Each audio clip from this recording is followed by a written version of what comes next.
So Scorponok is Megatron's vicious right-hand man. Should that be right claw man? And my absolute favorite Beast Wars figure ever. So you could imagine how excited I was when I saw it was being reissued in 2022. I love this figure so much that I actually imported this one to try and get it a bit earlier here in Australia. And then I went ahead and picked it up from Big W, who are the official retailers of Beast Wars here in Australia. So I've got two of them and I thought it'd be really fun to check them out. So I've kept one in the box just because I really love the Beast Wars branding and design. It's a big shift away from the cooler colors that Transformers were using, like the blues and purples and blacks. They went big, bold, and bright, really focusing on the more organic textures. Being a Mega Beast, Scorponok comes packaged in a box, unlike the basic figures and some of the deluxe figures that came in blister packages. So this is similar to how it was released in 1996. Scorponok was part of the original wave of Beast Wars figures released alongside Megatron, Optimus Primal, Polar Claw, Waspinator, Dinobot, and a whole bunch of others. On the back of the box we get his bio and his tech specs. Desert Attack Commander, Scorponok surprises enemies in 3 different ways. By launching its robotic bee, by firing a 2-shot missile blast, and by using its terrifying tail for poisonous cyber strikes.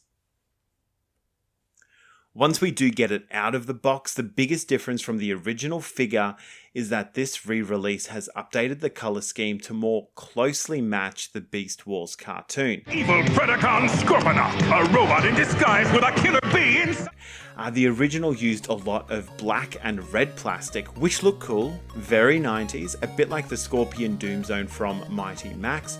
You can check out that review on the channel too if you want. But personally, I would have preferred if they kept the original colors for all the re-releases. But, you know, I don't hate what they've done here either, and I can totally appreciate for fans of the series, this looks a lot more like the Scorponok character that we've come to know. Don't give me orders, I'm second in command! You will take the cannon back, and I will see to Optimus, you hear me? Just looking at this guy, we can see some of the action features straight away. They're a little bit obvious. Each claw comes spring-loaded, so one of them has the double firing missiles, which it fires off 2 missiles in sequence as you open up the claw.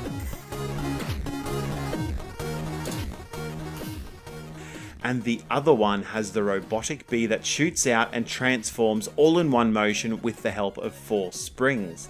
I loved how both Scorponok and Polar Claw had these little miniature characters just built in. In the cartoon, it got the name Cyber Bee and it was used for scouting, but it could also inject venom, or I guess computer viruses, with mixed results. I have a special Cyber Bee just for you, Optimus Primal. Enjoy!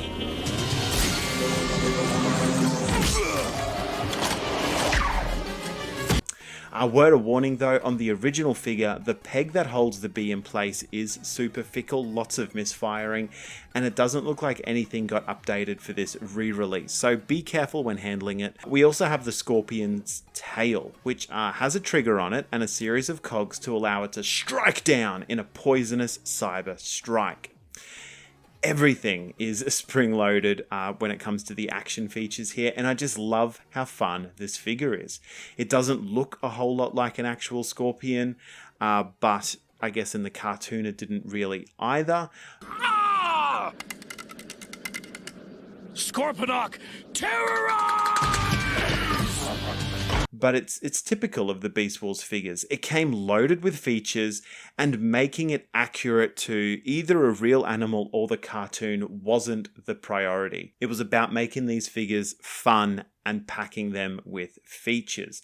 I also just love the actual stinger on Scorponok, painted here with a charcoal grey with this red gradient. And it uses the same semi-translucent plastic as his claws and legs. So transforming this guy into robot mode is relatively straightforward. Unlike Megatron and Optimus Primal that were a lot more involved, the pincers become his hands, which reminds me a little bit of Megatron, who got a dinosaur head and a tail for hands, though Megatron at least had opposable digits in the cartoon. Scorponok here is a bit stuck using his deadly oven mitts. Thankfully, as a robot, he doesn't need to wipe. All the play features from the Beast Mode still work here as before, but we also get access to the Mutant Mask, which is a piece of armor that covers Scorponok's face to protect him in battle. And this feature was dropped after the first wave of Beast Wars figures, but we do get to see it on Megatron and Optimus Primal as well. The figure itself is a bit top-heavy, and you can probably see that, right, with the claws and the tail. But unlike Retrax, the Pillbug, the legs do a much better job here holding up the weight. So the robot figure itself is not super accurate to the cartoon. The shape of the claws, the breastplate, the head. But I think the toys were a real driver for the Beast Wars series. They were the ones making the real money. So I can see why Hasbro were more interested in making them fun to play with, while the cartoon kind of did its own thing with the characters and had a little bit of like leeway when it came to the design there as well. Talking about the cartoon, Scorponok is obviously a very dangerous Predacon. He very early rises to second in command, working under Megatron, but he doesn't get a whole lot of respect from his subordinates. So he's not like super feared by the Megatron group, but he is deadly loyal to Megatron. He has some very quirky, wild ideas when it comes to making viruses with his Cyber Bee. But yeah, he is a fearsome fighter. So talking about the character, we also get a chance to check out Scorponok in the Beast Wars video game released in 1997, which has a fantastic roster of characters and, according to the back of the box, a thumping techno soundtrack and the most realistic textures ever seen in a video game. Don't know about those last two things, but we do get to check out Scorponok, check out his firepower, and watch the transformations happen. It is a bit of a shame that they don't have their own unique weapons, like from the toy series. We don't get to see the Cyber Bee, we don't get to see the Cyber Strike. But each of the characters do have their own set of stats, and that gives the game a little bit of variety, and you also have the chance to transform between Beast Mode to protect yourself from Energon and Robot Mode, so you get to see those transformations happen. And I thought it'd be cool to wind down this look at Scorponok by checking out the Kingdom War for Cybertron figure alongside it. So this was released a year before the reissued figure, and you can tell that when they were designing it, they took so many cues from the original Beast Wars cartoon. So putting them side by side in robot mode, the Kingdom release looks so much more like the character. The chest piece, the overall shape, the claws, even the head sculpt matches the cartoon so much more closely. And seeing him all transformed like this, he is much more squat and kind of dense looking. There's no spring-loaded action features and gimmicks. You get a fantastic looking figure that's fun to transform. He even comes with a twin missile and Cyber Bee attack, just like the original Beast Wars figure, even though now they're just pegged into his claws. So again, there's no spring-loaded action feature gimmicks, but it's a really nice plug. And that was a little bit of a pun because, yeah, these pieces plug into the claws. So in Beast Mode, this thing looks way more like an actual Scorpion, which is good, I guess, if you like Scorpions.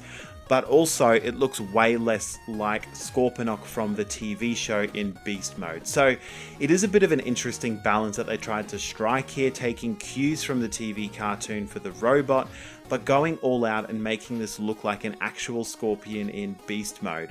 The Kingdom line brought a lot of my favourite Beast Wars figures back with a little bit of polish. Waspinator as well is a great looking figure, but it also reminds me why I loved the original Beast Wars releases so much, because the focus was on fun. It's gimmicky action features, it's not tied down by the source material, they weren't bothered if the animal looked incredibly accurate either. And that's why I wanted to check out a whole bunch of these Beast Wars figures. So be sure to check out the other videos on the channel if you would like. If you would like images of Scorponok or any of the other Beast Wars figures, you can catch them over on theleftoverculturereview.com. I'll leave links to that down below as well. So cheers guys, thanks so much for tuning in, and I'll catch you next time for some more awesome action figure reviews.